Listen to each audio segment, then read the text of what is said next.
Hello and welcome to Degrassi Schools In, the podcast where I am going from the beginning of Degrassi Junior High all the way to Schools Out. I am really excited to come back with another episode. My guest today is somebody who has already been on this podcast. We're already repeating guests here. I'm really happy to introduce Jocelyn back to the podcast. Welcome back, Degrassi Kid. I am so excited to be here for round 2. I know you didn't prepare like a cute little greeting like you did last time. There wasn't something from this episode for you to steal. I don't think you can top hello ladies and germs. I mean, nothing gets better than that one. I really don't think you can. Not to like come in and criticize you the moment you come in like, hey, you didn't come in with a cute greeting. What's going on? I'll be better next time. I promise. I'll have to prepare. No, I think you are the best case scenario for a guest. So I'm very glad to have you back so soon. I was not expecting to have you back so soon, but it just worked out. I wonder how many podcasts I can get on, because you literally were just like, I need to find a guest for next episode. And I was like, can I do it? So we'll see how many times I can sneak my way on this podcast. I mean, you're like the easiest guest, I think, to get on my podcast because we pretty much talk every single day. So it's not too hard to just switch over to Zoom and record it.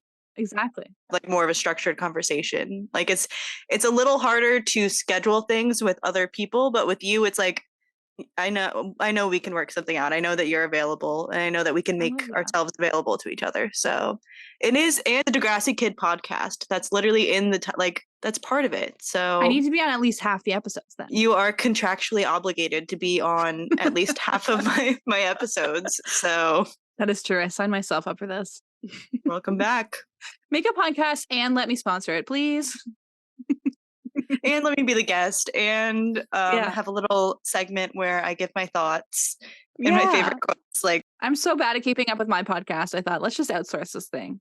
Yeah, and I'm happy to do it. So I love that. Happy to give you I'm giving you a platform now. You gave me a platform and now I'm giving you one. I appreciate it. I need it. I know you don't have much visibility in the Degrassi fandom. So people don't know who you are. I'm really excited to introduce. This is Jocelyn. I'm just a little kid. She's just a little Degrassi kid. So brand new. She's new here. She's new to school. JT's my favorite and I hope he lives forever. Wow. Yeah, that's crazy. That's really similar to my origin story. So JT and Cam Saunders are my two favorite characters. Protect them forever. I'm also new to the show and I really just love Adam. I think he's great. I'm really excited to see him thrive forever. I agree. I can't wait. Me neither. So we're here to talk about Degrassi Junior High today. I'm getting really into Degrassi Junior High. I can't lie. It's harder and harder for me to not just want to continue into the next episode. I'm excited about that. I'm excited mostly to see where you're at the end of season 1, to see what your kind of first looks are. I'm excited to get to the end of season 1. How many episodes? Is it 24, I think? I was going to say 13. So yeah, there's 13. Oh, there's only 13 episodes in the first season. So I only have 10 episodes to go. I felt like it was going to be like a year before I got there, but.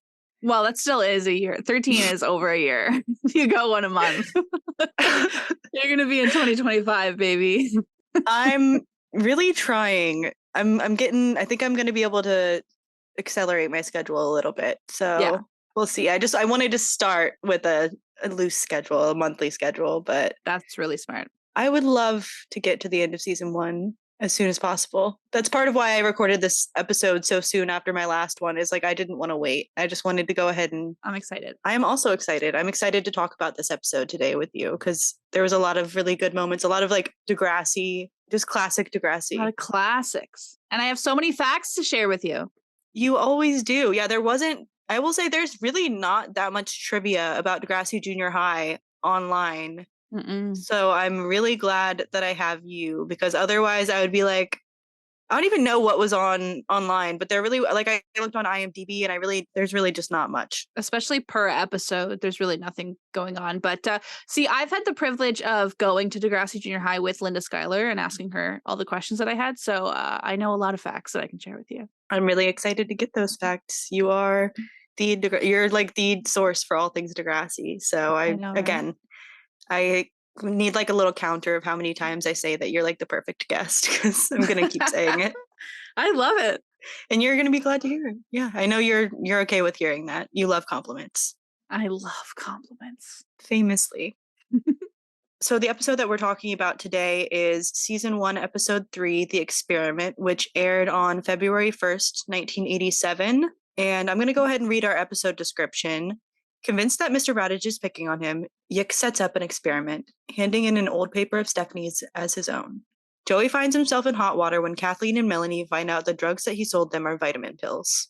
Okay, so this episode was really fun. I was glad to get some more Yick and Arthur time, of course. I think that they are so cute. There's so many tropes that they continue, which I know you've talked about before in your podcast, but I love that later we have JT and Toby, who are pretty much just the parallels to these characters. So it's so cute to see the hijinks that they get up to, like 25 years earlier. I know, and I'm excited to see them hopefully continue. I feel like I've seen pictures of them when they're older, so I feel like their friendship persists, and I'm excited to see them going, okay, your fate. I mean, I would imagine they're going to have a falling out at some point. It's not there's no like long-term friendships on Degrassi that don't go through something.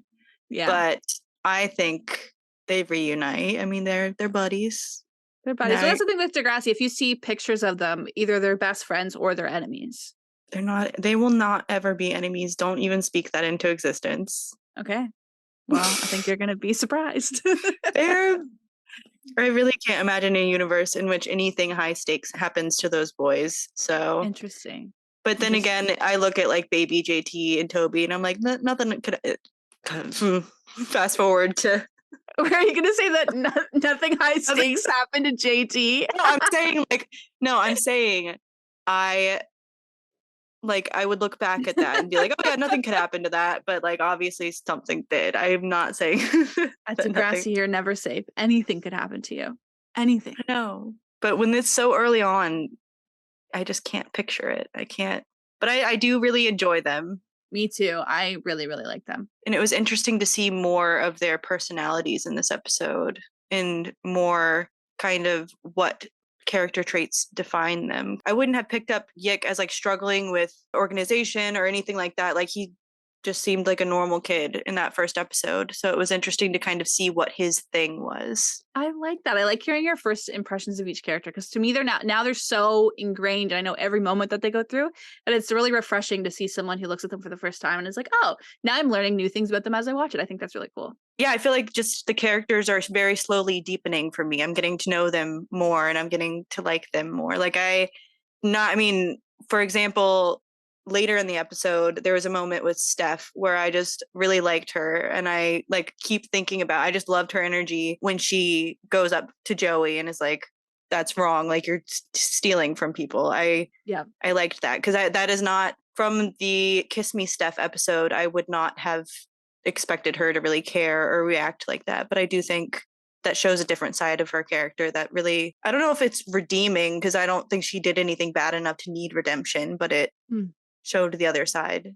Yeah, and when I was watching that moment, it made me think about, I think it's Sierra's question that came in of, if Snake became president, what would change? And I think that's one of the moments where I think Snake would have been more the voice of reasoning. I think that was kind of maybe them showing the responsibility you go under whenever you take on those extra little things at school, even if you don't even necessarily want to take them on. So that's to answer Sierra's question. I think that's one thing that would be different, is Snake would step in and have those moments of being like, maybe you shouldn't do this, kind of the voice of reason.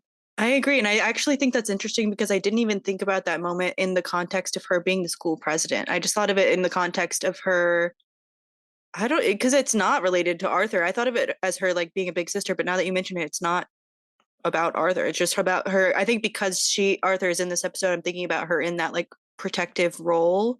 Mm-hmm. I don't know. It was nice to see that side of her, because we saw a very like quote unquote selfish version of her in that first episode, and now we're really seeing like a selfless kind of.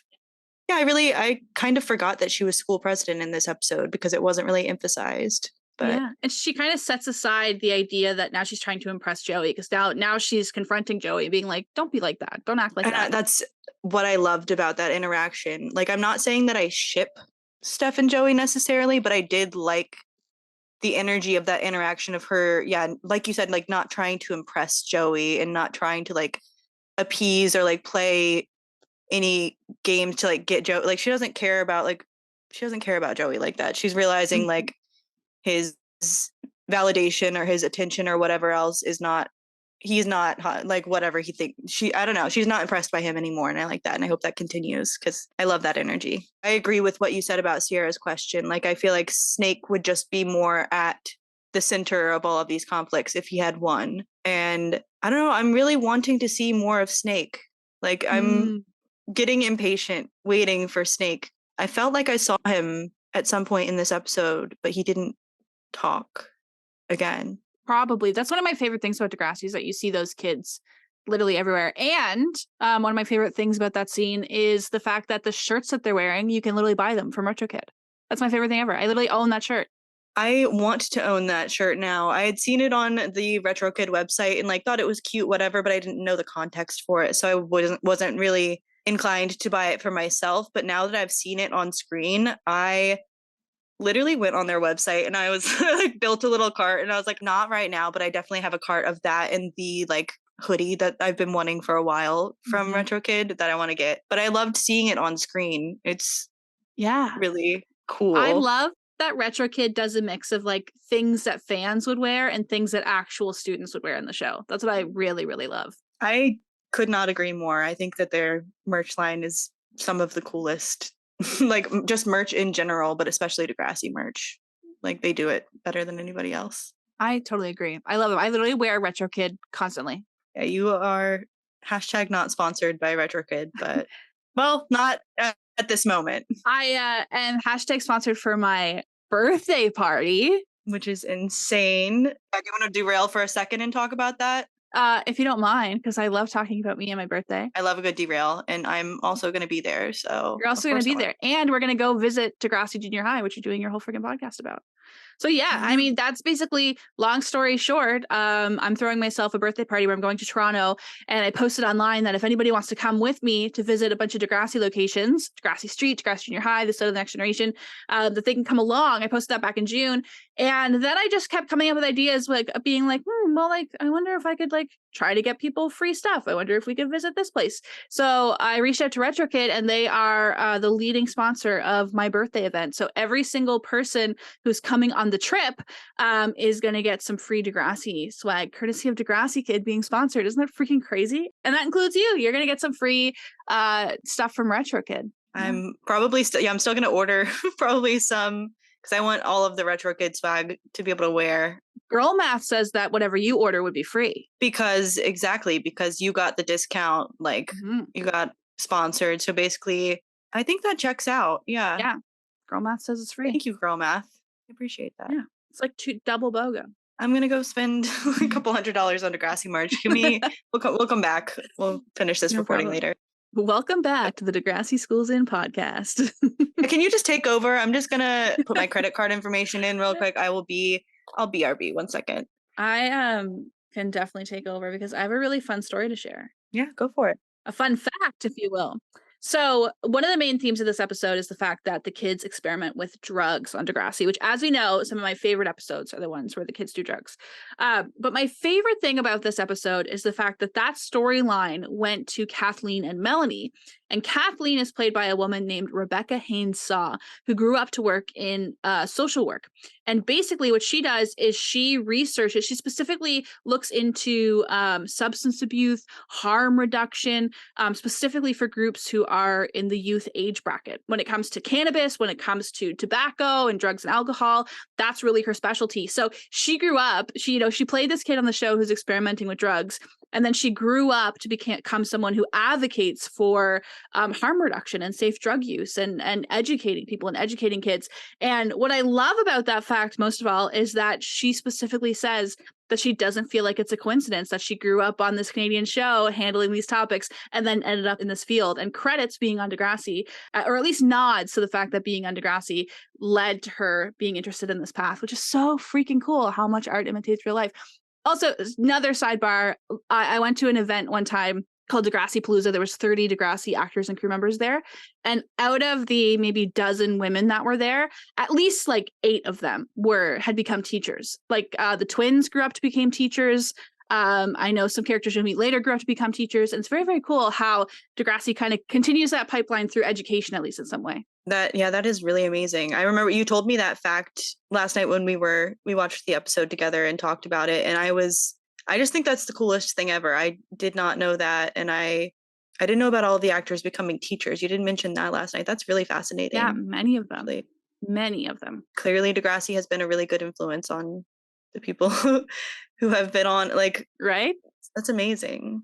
That's also the interesting thing when you hire kids who don't necessarily want to be actors, but just hire real kids. Because most now the kids from the next generation who specifically had to go to casting auditions and these types of things and had to have experience, they continued on mostly in the acting field. But these people, I mean, in my podcast, I've interviewed people who have become lawyers and writers and doing all kinds of different things because they hired real kids. I obviously love the cast of the later seasons, but I do think there's a lot of value in hiring like kids from all walks of life who aren't necessarily. Yeah. And I think it adds to the viewing experience a little bit because I know like sometimes when I go back and watch old shows, it's like, oh, there's that person. Oh, there's that person. But with Degrassi Junior High, since most of them didn't become actors, they just really feel like regular people because now they're not movie stars, 20 years later or something like that. They're just regular people who are teaching in schools and stuff like that. It is distracting, for example, to watch the seasons with Nina Dobrev to be like, oh, that's Vampire Diaries. It takes you out of it a little bit, right?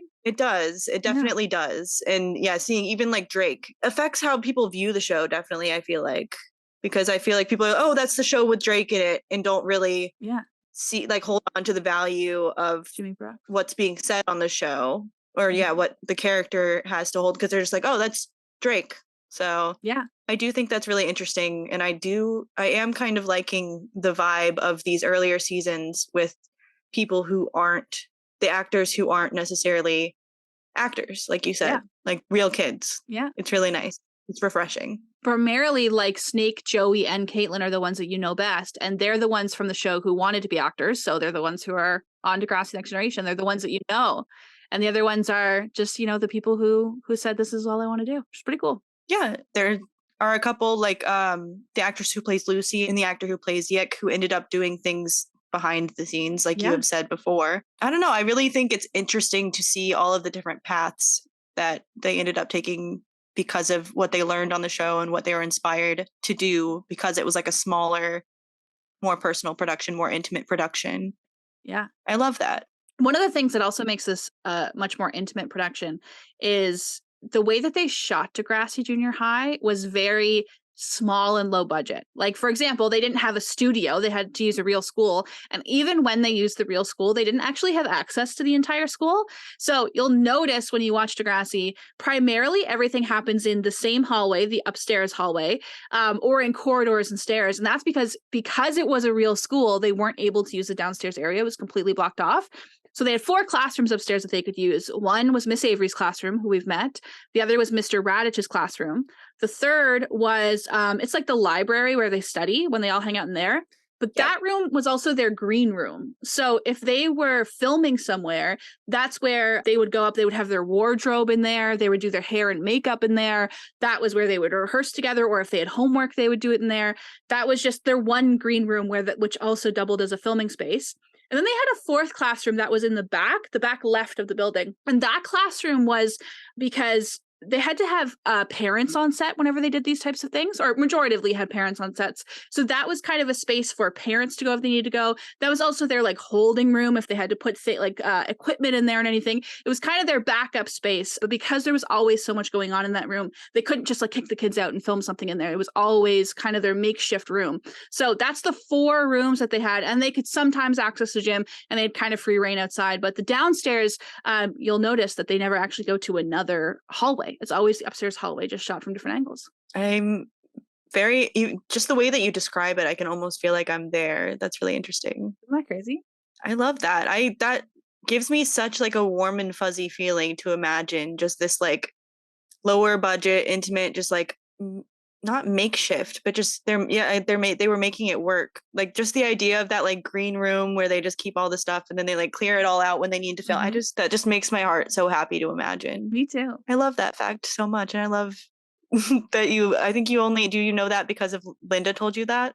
Yes, when I went and filmed my segment at Degrassi Junior High. It was crazy. I was standing in front of the building as she was pointing out, like, that was Mr. Raditch's classroom, that was Miss Avery's classroom, that was this, that was that. So she was the one who told me that. But they did a interview with Catherine Ellis, like back in the 80s, and she did do a walkthrough of the Degrassi set. And I think in that she also explains kind of what every room was. But it's an empty school. It's an empty school, and the lights are off, and they do this interview together. It's like for CBC. It's a really weird special, but it's really interesting, and they interview Judy Shiner in it as well. So is that on YouTube or anything anywhere? It is. If you type in Degrassi Catherine Ellis, it'll probably come up. But yeah, they go through the school, it's empty and the lights are off. So that's definitely where I learned about the different classrooms, but like it's not that engaging of a video, I'll tell you. They didn't even turn the lights on. They didn't even turn the lights on. There was another one that was done really well where they like interviewed a bunch of the cast and stuff, but this one is I wouldn't be surprised if you don't make it through it. I don't make it through. Yeah, they don't have whatever it takes. But yes, Linda Schuyler is the one who gave me the detailed breakdown of like standing out in front of the school and telling me all about it. It'll be interesting when you see the school now, because in the show they have the gymnasium, they have like a whole other extension on it, and now it is literally just like the main building, like the building with the steps is pretty much just that. And that's actually because we met I don't know if she's the principal there, but she runs the school there that's there now. And she specifically wanted to work at that location because she had such a strong connection to Degrassi. And she was on a committee to help save the building, because when you go there now, it's surrounded by condos, as with everything. It's surrounded by condos, and there's now a playground in front of it because they had to demolish all the other space that the kids were playing in. And the girl said, like, she said, you can take everything around it, like we'll tear everything else down, but we have to keep these main steps because it's so important to Toronto's history to have Degrassi here. So it's kind of sad that it's so much smaller now, but it's really nice that it didn't get completely torn down because of this committee. And I actually also got gifted whenever they torn down the gym. Pat Mastriani, as a gift, gave me a piece of the school, which I now have. Yeah, I love that there are efforts to preserve the school. I think that's so important, and hopefully that continues for as long as the building is structural. I don't know. Like, I don't even want to think about that. That makes me sad. Yeah. That's so cool. I remember you saying that Pat gifted you a part of this like gymnasium, but that already means more. Like, all of your stories mean so much more to me with the context of watching the show now. Mm-hmm. Like, I remember I watched I watched the Linda series, but for the locations that were related to things that I didn't know about, it didn't stick with me as much, obviously. So yeah. And we're going to see the cast and some fans, I believe, got together to make a Kit Hood memorial bench, which is now at Degrassi Junior High. So we'll get to go see that bench as well, because he was the other creator of Degrassi, Kit Hood and Linda Schuyler. Yep. So we'll get to go see all those kind of things. We even get to see Kit Hood Lane when we go there. We're going to go see a whole bunch of stuff. I'm excited. I'm really excited. We're meeting next month. We're meeting in real life in Toronto on a Degrassi tour. On the Degrassi Kid tour. I don't know if that's what you're actually calling it, but I'm calling it at that now. Technically called Degrassi Kid's 30th birthday bash in Toronto. Sponsored by Retro Kid. Keeps getting longer and longer. Hey Panthers, so sorry to interrupt the episode. I hope you're enjoying listening to this as much as I enjoyed recording it with Jocelyn, because it was a really good time. So as you guys know, Jocelyn's birthday is coming up. I think we have mentioned it once or twice, and we have also mentioned that we are going to Toronto during that time. Another exciting thing that's happening later this month is that we are actually unlocking the Degrassi Kid Discord. So if you're curious what that means, basically the Degrassi Kid Discord has a bunch of extra perks and channels and all that kind of stuff that you only have access to if you connect your Patreon account. But in case you don't already have your Patreon connected, or you don't think you want to, you're not sure, whatever, we are going to let you try it out. From the 15th to the 21st of November, the Degrassi Kid Discord will be unlocked and all of the after school clubs and the Patreon perks and all of that will be available to all members, which is really exciting. The after school clubs are one of my favorite parts of the Degrassi Kid Discord, honestly. They really elevate the experience, and I just have like some of my favorite conversations in there. I would say the music club is probably one of my favorites. I love the nerd club too, and of course, I got to shout out the beauty club, which is the one that I'm an after school club leader for, which is where we just kind of talk about like hair, makeup, skin, all that kind of stuff. Anything under the beauty umbrella. It's very Lola Piscini in there. But yeah, check out the Degrassi Kid Discord anytime, but especially if you're not already a Patreon member and you're thinking about joining, join during that time or check it out during that time. I think you will really enjoy the extra perks. All right, back to the episode. So, Jocelyn, would you say you have a favorite character in this episode? Yes, I do. Melanie is one of my favorite Degrassi characters. Like, she's within my top 5 favorite Degrassi characters. I would not only want to be her friend, like I think she's just so like logical when it comes to Degrassi stuff. Like, she's just like, whatever, like just do what you gotta do. And I love that in her personality. So I'd want to be her friend. And I also think she's the one that I relate to the most because she's, like I said, like she's just so like go with the flow, like who cares what's going on, just do what you want to do, and doesn't really judge her friends that often. And when she does, she learns from it.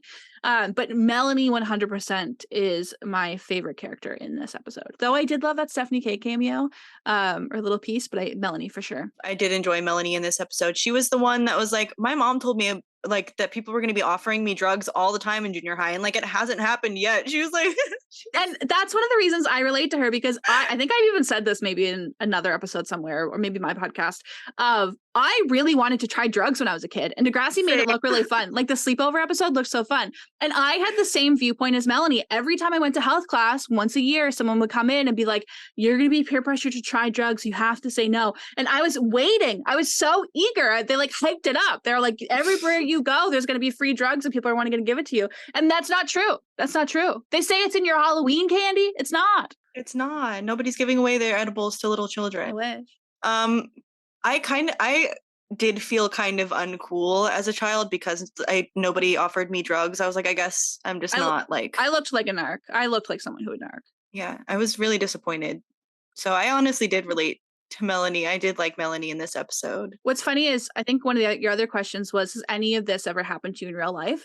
And I don't have an exact story about this, but I do remember one time my cousin had come over and she was just kind of like she was cutting up a leaf. She wasn't doing it with any type of purpose. She was just kind of like playing with scissors, and like that was just kind of what was around. She cut up a leaf and then she was like, oh, it kind of looks like weed. So she put it in a little baggie. And I remember I wanted to be cool because I wanted to be someone who did drugs, right? So I remember I brought it to school to show my friends. I was like, look, it's pot. It wasn't. It was a freaking leaf. But then this boy came up and he snatched it out of my hands and he was like, I'm going to go take this to the principal. And I was so fucking scared because like either way, I like either I have drugs or I have to go talk to my principal who I've never met before and be like, this is just a bag of a cut up leaf that I was pretending to be pot. And then I wouldn't get as in trouble. And then everybody would be like, how did you not get suspended for bringing drugs to school? And I'd be like, well, because it's not drugs. So I didn't have this exact moment happen, but I did have something very similar where fake drugs were at school. And my heart ran out of my chest. I think I ended up buying it back from him for $10.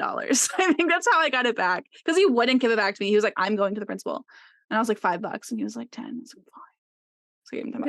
How old did you say you were at this point? This would have been grade 8. So 13, 14. I brought fake drugs to school and then bought them back for $10 to avoid getting in trouble. My cousin, bad influence, also used to take erasers and like erase them down so it was just the black part and then would roll it up so it looked like hash. But I didn't take that to school. I learned my lesson the first time with a leaf. That's so funny.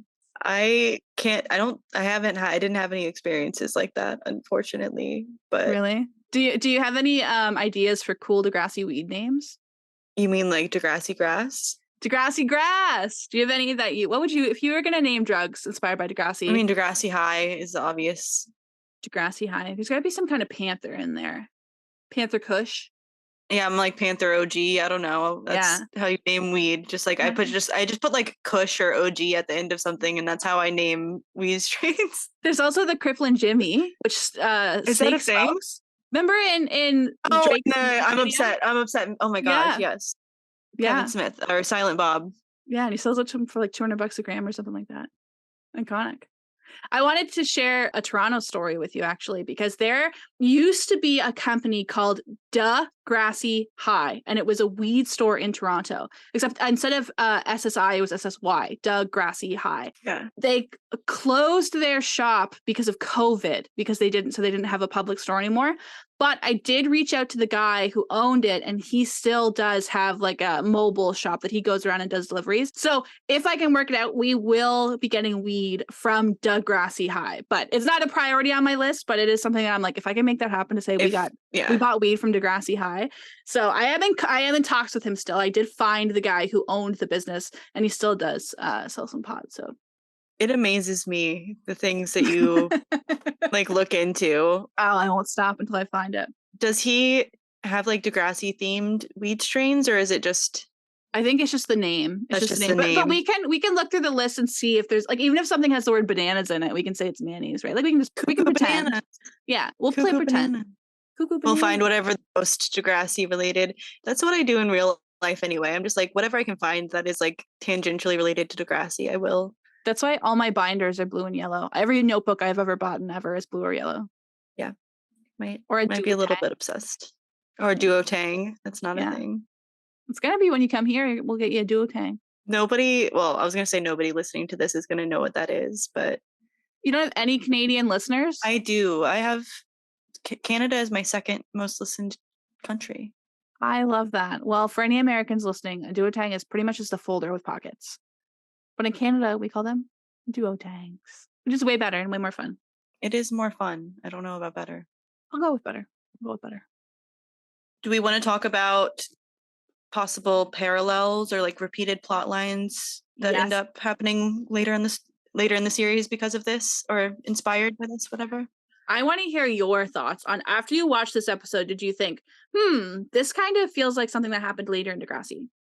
It felt like two things to me. It felt like the JT doing fake ecstasy, and I guess technically Toby, though JT was like the more memorable one. And then it reminded me of the storyline with Derek and Mr. Perino later on, the Yick and Mr. Raditch storyline. Definitely was reminiscent of that to me. Those are the only two for me that stuck out. Interesting. This episode loosely reminded me of, do you remember when the kids are in a sewing class and JT does really, really well and Liberty does really, really bad, so they switch? It's not necessarily to prove the teacher is a fake or anything, but it did remind me of what, switching assignments to be like, oh, we want to get the grade for it. So that's what stood out to me, was that episode of JT handing in an assignment to purposely get a certain grade. I didn't get that connection, but I can 100% see it. I always get that Degrassi episode confused with, did you watch Ned's Declassified School Survival Guide? Of course I did. I love Ned's Declassified School Survival Guide. Yeah, the kid, I forget the character's name, the bully's best friend who was like really good at sewing. I always get confused with that JT storyline. Like that's the only thing I think about. I don't remember the JT and Liberty storyline as well. That's like so fuzzy in my brain, but I can remember the Declassified. That is so funny. And then at the end of the episode, he makes skirts for all the girls in class, and he's like, the guys are making fun of him, but then he's like cool because he like gets the lady. Yeah. Is that not JT? Like, that is JT, yeah. Wait, was that JT or the Ned's Declassified? That's just you really got them mixed up. That's the only thing I think about when I think about that Liberty and JT storyline. So I think I definitely used to have that happen where I would mix Degrassi with other things, but now it's too ingrained in my brain. But I definitely have before been like, where does that happen? The earlier seasons of Next Generation are just a little bit fuzzier. Like, I don't think I could do that with the later seasons of Next Generation for anything, or the later seasons of Degrassi, technically. Did you have any crack ships from this episode? Melanie and Kathleen. I totally ship them. Throughout this whole series, I just think that they should get together and date each other. I didn't see it in this episode. I think I'm definitely applying a lot of my like future knowledge about the the couple, but the students to be like, they should totally date. I think they were just didn't differentiate themselves enough. Like they're not like opposite sides of a coin enough for me. A Fiona coin. Fiona coin. But I think I tend to ship things where there's like a real difference in like personality or demeanor and all of that kind of stuff. While Melanie and Kathleen definitely are not like the same person, I don't know if they're different enough. They're along the same dimension right now for sure. Yeah. So I don't know. I'm interested now. Whenever somebody says that they ship something, I'm just like, oh, all right, I'll keep that in mind. Like I'll keep my eyes open because I'm always down for a new ship. I'm always open, especially if it's gay.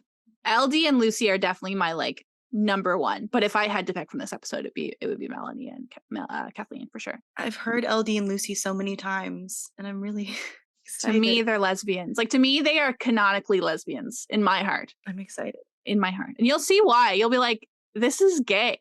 I cannot wait. They don't kiss or anything, but do they like hold hands?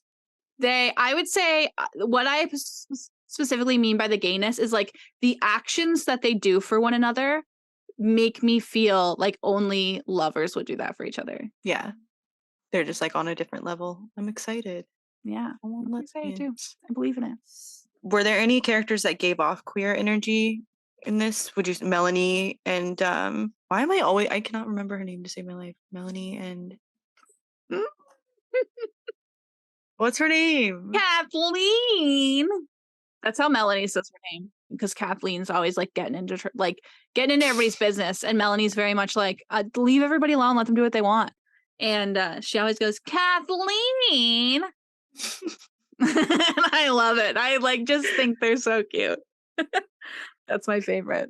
What about you? Do you think there's any? Not really. In this episode, there aren't really any characters that jump out at me as queer, as like, or any relationships. Like I love Yick and Arthur, but I don't want them to kiss. That's for fair. Example. Joey does not give me queer energy. He gives me campy energy. He is just like he gives me queer icon energy. Like I love him. He's just so silly, but I don't know. I could see Joey just like.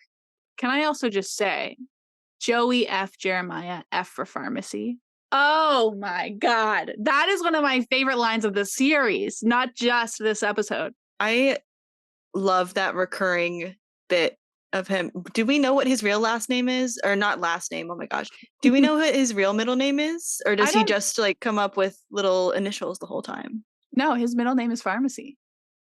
I don't know if that's true. I guess I got to be careful how I phrase. No, that was a joke. No. The other ones were facts. That was a joke. You know what? It might come up. Nothing that stands out to me as a memory of what his middle name was. What if his middle name was Jeremiah? Oh, I would love that. Triple J. Joey Jeremiah. Yeah. I love it. I ship Joey Jeremiah with Joey Jeremiah. I do. I actually do ship Joey with a mirror. Yeah. I think that would be very appropriate. My favorite line of the episode, I have two Joey lines that are my favorite lines from the episode. So although he might not be, I don't know if he's my favorite character. Steph might be my favorite character, like had my favorite moment, but Joey had the best lines, which the F for pharmacy is a good one. You bring the money, I'll make you funny is iconic. And at the end, he said, drug-crazed zombies stole my clothes. When Arthur and Yick opened the broom closet up. I love him. He's quirky and cute. I also want to know why he was wearing he was just standing there with his hat on top of his head and didn't cover up until they opened the door. Like he was really wanting somebody to open the door, but he didn't consider like, let me cover up until somebody actually. What happens when someone actually opens this door? Like he's just like, I'm just gonna keep my hat, and then like he really didn't think about anything. I love him. Classic Joey. No thoughts, brain empty. No thoughts. And we saw Playboy bunny stickers in his locker. Joey Jeremiah. Playboy. I love the world building they do. Yeah, Joey Jeremiah, Esquire. He's so iconic. I love him. He is so iconic. One of the things that I also think is iconic is, and you really got to like watch to pay attention, but behind Yick Yu in class, there is an actress whose name is Colleen Lamb, and she was like a leading extra for the entire series. So she started out, we saw her in the first episode, Kiss Me Steph, and you'll see her all the way up until the Degrassi Schools Out finale movie that we'll get to. And I think that is so cool because if one of your questions was, who would you want to be in this series, it would be her, because she got to, I think I would be a little too scared to be a constant leading performer all the time, but to just like sit back and watch the whole show get made would be so freaking cool. So I love the fact that if you're in grade 7 on Degrassi or in that class, Colleen Lamb is probably in one of those desks acting, which is so cool. I do love that. I think that's really cool to have like consistent background actors. I think that's important also for like the world building and everything like that. Yeah. And it really makes it authentic. And I know I've seen articles before of people being like, those characters in the background are the first time they saw people who look like them or make them feel seen on television, because we particularly mostly have white actors and white background characters, but Degrassi hired real people and real kids. So there's actually like, I can actually link you to one of an article of a girl who deep dived into a background character and how it made her feel like represented on television. Yeah, I would love for you to link that to me, and then maybe I can add that link of the description, because I think that would be really interesting to explore. And I think people listening to this would probably be really interested in learning more about that as well. I agree. It's a really good article. Definitely send that to me. I love that. I think that's really interesting. And that's a really interesting fact about Colleen Lamb, to bring it back. I love her so much. I think she is so fun, and I love that she still is so connected to Degrassi so many years later. I absolutely love talking to her. Absolutely. I'm glad that you have that connection with her. Me too. I have some questions for you. Okay, are we flipping the table now? Yeah, boom. We're gonna flip the table. I'm curious because one thing that I'm really listening for is, specifically you said Stephanie K was a nobody at the beginning of this. You're like, I have no idea who that is. Now that you've met her through 3 episodes of Degrassi, what's your opinion of Stephanie K like now? I enjoyed her in this episode, like I said, but I still am like, I don't know, like I know that she's gonna grow on me more. Mm-hmm. I don't know if I feel like main girl energy from her quite yet. I feel like I feel that more, like I'm getting more magnetized by like Lucy, for example. Like she really showed herself to be something really interesting and like dynamic, but I do think that Steph showed some dynamism, a different side of herself in this episode that really interested me. But I'm still like, I don't know. I'm not like Stephanie K is an icon. Stephanie K is the queen of the world yet. That's interesting. I feel that more with Joey, interestingly enough, I would say. Like I'm understanding the iconography of Joey more. That makes sense. Another question I have for you is, just in the terms of the first season, I'm wondering if you have any predictions of maybe any couples that might be explored. Or like crushes, I should even say at this level. I mean, Stephanie and Wheels, we got a little bit of that before, which we didn't see any of that in this episode. They didn't interact at all, which was interesting after they had a little date. Well, they talked. They were at this table together, but were they just cool? I like that so much. Were they just cool? I think they were just cool. I think they were just chilling. I think you're right. I think they both smoked some Degrassi grass and said, let's just put this behind us. I also, side note, loved Wheels being like a little voice of reason. He was like, Joey, it's wrong to sell drugs. And then it's like, no, but nobody's selling drugs, buddy. He was so cute. He was so ready. What? We love Wheels. I like that you called him buddy. I thought that was cute.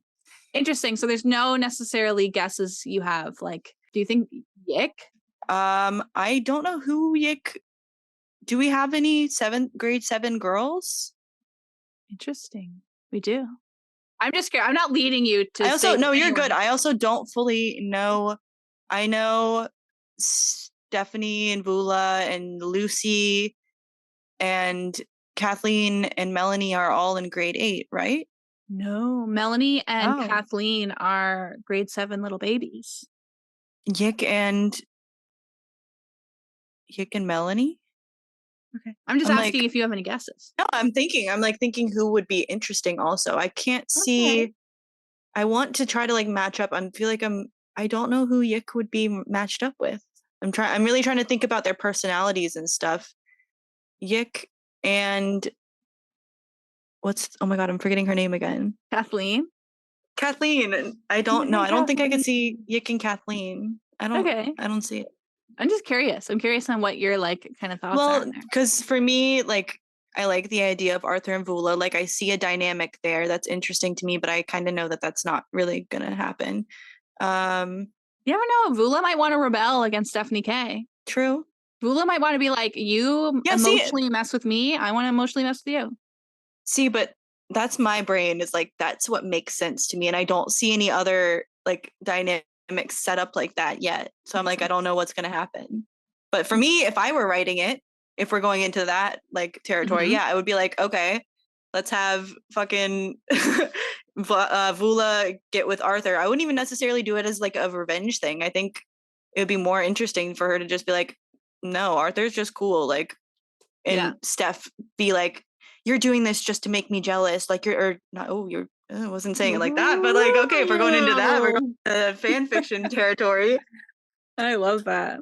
You're gonna be called Degrassi School's Out, but Degrassi School is coming out. Literally, though. Yeah, I can turn anything gay. I love that. But I'm trying to like concretely have my predictions for who Yick is gonna have some sort of crush or something like that, but I don't know who it would be. Mm-hmm. Steph and or not Steph and Arthur, they're siblings. Wow. They're not gonna have their Declan and Fiona moment. I meant Arthur and Vula. Those are kind of my predictions. Okay, I like that. That's good to know. I want to make predictions for like Snake, but I don't know him yet. I don't know who that is. I don't know that man. I think it's funny because did you come into junior high thinking that like Joey, Spike, Snake, and Caitlin would be like the stars of the show? Kinda. Interesting. Yeah. They are definitely memorable characters, but yeah, I think what I'm really excited for is after you kind of finish season 1 and 2, there's a real kind of like cultural change that happens at Degrassi, and I'm really excited to talk about that and hear your opinion about that, because I think that maybe is the curve of when certain characters that we love from the next generation start to really get their stride. But in the beginning, you have so many, right? And at the time, there was only like, this was just the beginning of it all. So it was just like, these are just kids. Let's see what kind of stories they get into. I know. I shouldn't hold Stephanie K to the standard of like being an icon. I'm just like, this little child is not being iconic enough for me. Yeah, she is really good. I liked her in this episode. I think I'll like her a lot. What's funny is I love her in season 2. Season 2 is when I think I saw a lot of myself in Stephanie K. Interesting. Yeah. We'll talk about that in 2027. Yeah, we'll see in like 3 years once we get there. Yeah, exactly. Schedule. Do you have any specific thoughts about the Yick storyline at all? One thing I thought that was really interesting about Yick's storyline is the fact that we actually get to hear his assignment and Raditch actually reads it out loud. Could you actually read it for us? I can do that for you. When you stereotype people, you box them in instead of looking at them fresh. I know someone who's brainy. You think he's a nerd and can't play basketball, but he can. I've seen him. I know another kid who's good at sports but disorganized at school. You probably think he's dumb, but he's not, especially when he wants to accomplish something. Maybe he has to try harder, but he gets really discouraged when people call him names. I love that. I love that for 2 reasons. One, I love the fact that we actually get a look at a Degrassi Kid's school assignment through their own voice to kind of see what they're like when they're working on the assignments, because we always kind of glance over that stuff. Like you know that Yick's written his thing and you know that Raditch was impacted by it, and then usually you have the follow-up conversation after. But to really have Yick put his own words down and write them out in his assignment, I thought was such an impactful way to tell that story, and is part of what makes kids really connect with the show, because you have assignments, you have to put your voice down on things all the time, or has been an experience like detention where you have to write 1,000 words about bullying or something. So I love the way Degrassi uses the classroom to really help us connect with real life characters or characters that are feel very realistic. The second thing that I love is most children's television really focuses on you have to respect adults. You have to listen to adults. Adults always have the answer at the end of the day, or it's always focused on the fact that adults are the smartest people in the room and the kids are just kind of there, just have to listen. And I love that Degrassi positions it that Yick is really challenging authority and is really standing up for himself and saying, this isn't fair. And the lesson isn't, oh, okay, well, he just has to listen to the teacher. Now he's frustrated for the rest of the year. It really was Raditch acknowledging, like, I was wrong. I was not being kind to you. And showing you that adults can apologize to children, because so many times they don't apologize for their behavior. And those are the two reasons why I really loved Yick's assignment, and the fact that we got to hear it read out loud is teaching kids that it's okay to challenge authority, because sometimes they're wrong and sometimes they're not safe and sometimes they're not the people to go to. And I really like that Degrassi's realistic about that on their show. It's very nuanced. Now I'm in my like hyperfixation mode where I want to like talk. But I want to say the other thing is, one of the rules Degrassi has is that typically if a teenager is going through a problem, the first person that they go to is another teenager. So for example, like when Manny's going through her abortion, she does end up talking to someone's mom, but that's like one of the rare examples of times where they have the adults step in because they really think that you might be redirected later to a resource, but ultimately in real life, if you're going through something, you're going to go to a peer first or a friend before you go to a counselor or a parent or something like that. I just really like the way that they teach kids the values of how you stick up for yourself and like how you can get help, and making it realistic and not just like, I'm going to go talk to a professional or I'm going to go do this. They really break it down on what kids would really go through and the real steps of how to get help, which I like that Yick did here by going through Arthur and then talking to Raditch. I'm really glad that Yick got a chance to feel like empowered and feel like I loved the scene. I loved him standing up to Mr. Raditch. I thought that was really nice. And I really liked the paper. I liked that they read that, and I liked it felt like a real kid talking. It didn't feel like a writer coming up with like this perfect essay. It sounded like a real kid. We're going to go to Degrassi Junior High. How do you feel about it? That now you've watched it, now you've seen the school, and now we're going to go there. I'm excited. I'm nervous. I'm excited too. Has your feelings about it changed? Like now that you actually know the school, does it make you more excited to see it? Definitely. The context changes everything. Like 100%. I'm so excited and nervous to even just like see a building, which is crazy. Yeah, but it's this building. I'm going to see the building where it was filmed. That's wild. And we're going to see so many buildings. Because, for example, after the tour, we're going out to dinner, and where Stefan Brogren co-owns a restaurant in Toronto, and we're all going out. We have reservations there to all go out to eat there. So, like, literally everything about our trip is Degrassi based, not just going to the locations. It's like, okay, we're also going to go have like these experiences and be around these kind of things. So I'm excited to take you guys along, because I have done this tour. This is because I used to go by myself to Toronto and I would visit all these spots, and I've done it before, but I really wanted to take people with me this time and enjoy it. So I'm excited that we've developed this friendship together, because since we announced the trip to now, we've gotten so much closer, and I'm really excited to just go through that experience with people that I care about, especially because it's my birthday. Like, how cool. You not only get to celebrate your birthday in Toronto, like seeing things related to your favorite thing, you also get to spend time with your online friends who we've been supporting you and talking for months upon months, and it's just really exciting. It's so special, because that's what I wanted to do with my podcast, as we know, is I wanted to give people the experiences that I've had. I want to get you autographs. I want to connect you to the cast. I want to teach you everything that I know, because it's so exciting. And now I get to really elevate that with spending my birthday giving you the Degrassi Kid experience. I'm like, okay, well, let's go to Toronto and let's go tour these places. Let's go eat at this restaurant. Let's go to these people and do these things. I love that now I get to do it on such a larger scale because I've been so supported in this community. So I'm really thankful for it. I can't wait to meet you in real life and just hang out together as best friends. Me too. I'm really excited too. There's so much exciting stuff that's going to happen, and we're going to try to make some like content too while we're there. We're going to try to I might try to bring my microphone and see if I can record with some people there, just like little segments, just talking about Degrassi. I think that would be really fun, even if it's not as structured as a regular episode. I think that would be really fun. Like maybe some live reactions after some exciting stuff happens or something like that. It would be fun to like come back to our hotel and be like, hey, like this just happened. I agree. I think it'll be really fun. I get so excited just thinking about it. I can't wait. It's going to be awesome. We'll have to definitely take lots of pictures at Degrassi Junior High.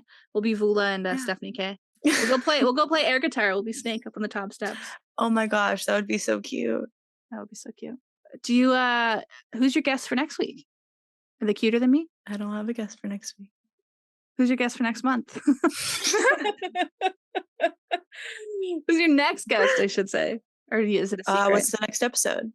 The cover up. I do have a guest for this episode upcoming. I don't know if I should reveal it. Okay. Do you know anything about the next episode? This one you've seen before, right? I have not seen it. This is the first episode that I have fully 100% not seen. The cover up is the first Degrassi Junior High episode that I have not seen any part of.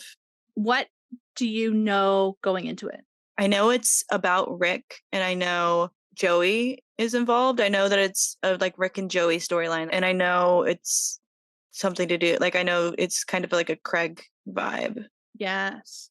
Interesting. It'll be interesting because you, funny enough, Craig Driscoll, who played Rick, he painted some bookmarks that I gave it on my Patreon page. Yeah, that Craig. I didn't mean it. It'll be interesting. I know you meant Craig from I meant Craig Manning.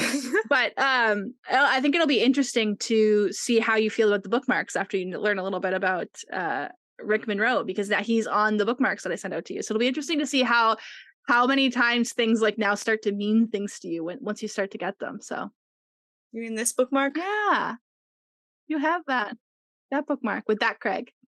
Yeah, I meant Craig Manning, not Craig Driscoll. That's interesting. There's also Rick Murray, Rick Monroe, you know. Yeah, I guess those are pretty common names. I was like, that's such an interesting little like Easter egg. It's like the most basic man names ever. It's like being like, these two men are named Michael. Like, okay. Wow.